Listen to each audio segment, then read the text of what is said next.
look, she has this. Oh, Keith, honestly, Keith, I can't even look. Oh, sorry.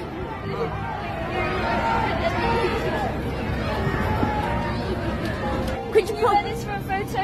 It's for girls football, and everyone wants you to wear it in your hair. One second. In your hair. In your hair? Yeah? Photo. Oh, yes. I can't believe it. Look at her. Oh.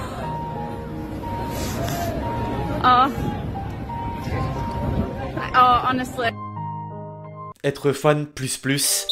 Équipe, j'espère que vous allez bien. Aujourd'hui, nouveau Actu Foot en partie réservé à la scène européenne. Les trois grandes finales étant enfin connues. Liverpool-Real Madrid pour la C1, Francfort-Glasgow Rangers pour la C3 et AS Roma-Feyenoord pour la C4. Certaines confrontations sur le papier donnaient des vainqueurs évidents, mais finalement il y a des surprises. On va revenir sur les différentes secondes manches des demi-finales avec quelques informations complémentaires, dont le feuilleton Mbappé qui reprend du poil de la bête et le rachat de Chelsea. Les Blues vont peut-être s'en sortir. Je rappelle rapidement que la série est sponsorisée par OneFootball, l'application numéro 1 sur tout ce qui touche le ballon rond. La fin de saison s'annonce passionnante sur et en dehors des terrains, c'est dispo gratuitement en description. D'ailleurs à ce sujet, la dernière ligne droite se déroule également sur BetClick. Des pronos sont à jouer et vous pouvez bénéficier d'une offre de bienvenue à hauteur de 100 € sur le premier pari avec le code LEXCITY. Faites attention aux risques. Un maillot vendu aux enchères pour près de 9 millions d'euros.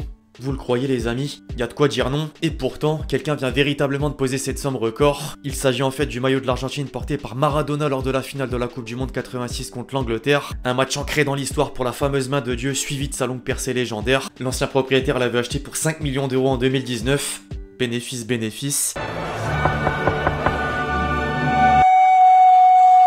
Au passage, j'y pense maintenant, l'équipe pense à lâcher votre meilleur pouce levé. Vous avez joué le jeu sur la dernière vidéo, pourquoi pas le refaire? Place au concret avec d'entrée la meilleure des coupes d'Europe, j'ai nommé la Ligue des Champions. À l'entame de la vidéo, je parlais de surprise, Villarreal n'était vraiment pas loin d'en être une, seulement le rêve n'a duré que 45 minutes. Si le sous-marin jaune mérite des applaudissements pour son parcours, Liverpool peut en partie dire merci à Luis Diaz. L'entrée en jeu de la dernière recrue hivernale a clairement contribué au réveil des siens et un autre espoir reste en vie. Les Reds ont toujours la possibilité de réaliser un quadruplé de trophées entre la Coupe de la Ligue anglaise remportée, les finales de FA Cup et C1 à jouer, sans oublier la Première Ligue. Le lendemain, un scénario improbable se produisait, alors que Manchester City semble avoir fait le plus dur avec 2 buts d'avance au score aller-retour et à quelques minutes du coup de sifflet final. Un doublé express de Rodrigo permet d'abord au Real d'arracher les prolongations, avant un penalty de Benzema qui scelle l'issue du match. L'UEFA a désigné Courtois homme du match, néanmoins les deux acteurs figurent logiquement dans le 11 type, l'un étant presque habitué, l'autre moins. 3 petits jours sont passés, mais Madrid vit encore dans l'euphorie. La pépite brésilienne s'avance dans les colonnes de Marca, je cite, « Nous ne sommes pas satisfaits, en route pour la 14e,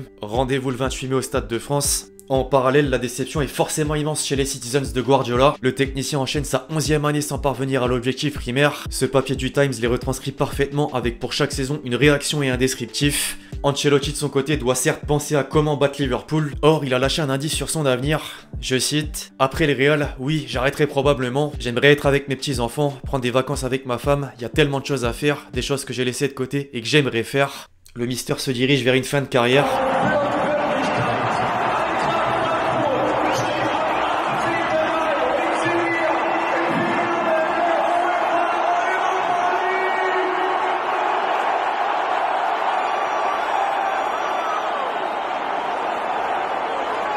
Un stade en ébullition, rien de tel, le 12e homme allemand a certainement fait la différence une fois de plus. Respect, tout simplement, c'est le mot d'ordre que je voulais utiliser pour définir le dénouement de la Ligue Europa édition 2021-2022. Deux équipes inattendues obtiennent leur ticket et une chance de soulever le trophée. Francfort, victorieux de West Ham sur le plus petit des scores dans son temple, après la belle option prise à Londres. La colère de David Moyes sur son expulsion symbolise plutôt bien l'amertume des Hammers. Puis le Glasgow ensuite, les Rangers ont plié les psyches à domicile, le drapeau écossais sera représenté à Séville, affaire à suivre.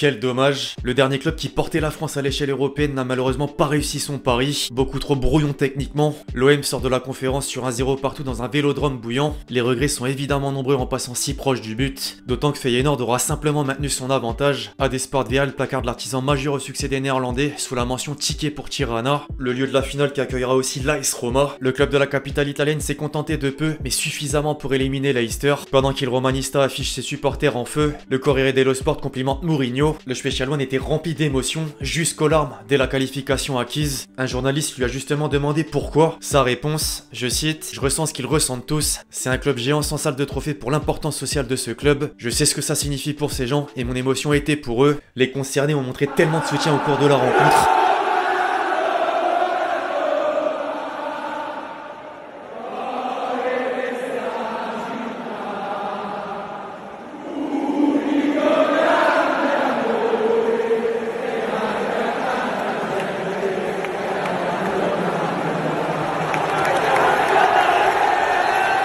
Une ambiance magnifique.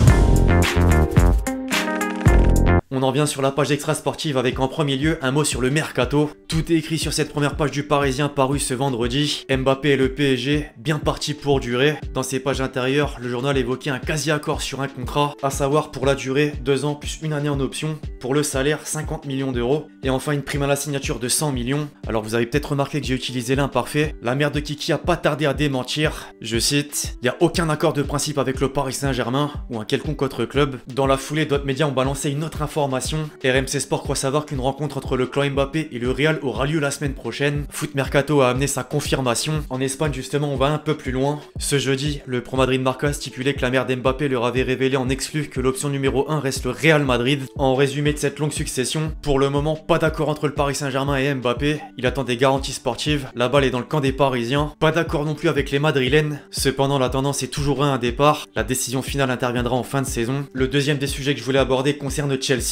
En ce début de semaine, plusieurs tabloïds anglais lâchaient une bombe. Pour reprendre explicitement les lignes, les Blues sont menacés d'une expulsion de la première ligue à l'issue de la saison. L'Assemblée Générale se réunit le 8 juin et elle pourrait ne pas délivrer de nouvelles licences si aucun repreneur n'est trouvé d'ici là.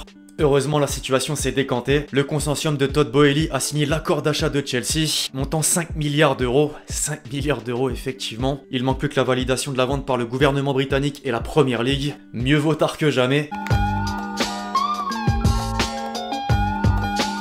On arrive à la question que vous m'avez posée dans les commentaires du dernier Actu Foot. Penses-tu que les sanctions envers les clubs russes sont justes ou sévères? Continue ainsi, t'es le meilleur. Merci bien. On devrait même pas dire si c'est juste ou sévère, simplement la politique ne devrait rien avoir avec le sport. Certes, Poutine fait quelque chose d'inacceptable, mais le peuple n'a globalement rien à voir. C'est mon avis, et j'imagine que beaucoup le partagent. Bref, l'équipe c'est tout pour l'Actu Foot du jour, j'espère que vous l'avez kiffé, je compte bien évidemment sur vous si c'est le cas pour lâcher votre meilleur pouce levé. Pensez à lâcher votre commentaire et votre question pour le prochain épisode, puis d'ici là, on se retrouve très vite sur la chaîne pour de nouvelles vidéos, c'était Lexti. Ciao ciao.